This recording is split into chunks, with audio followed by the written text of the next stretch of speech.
The civil authorities have issued an administrative message in the following counties: all of New York.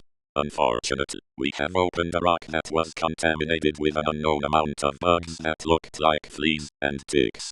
These bugs may contain certain viruses that might have temporary effects to the human body and mental health.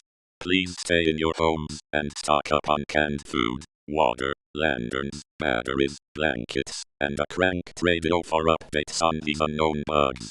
Stay tuned for another updates.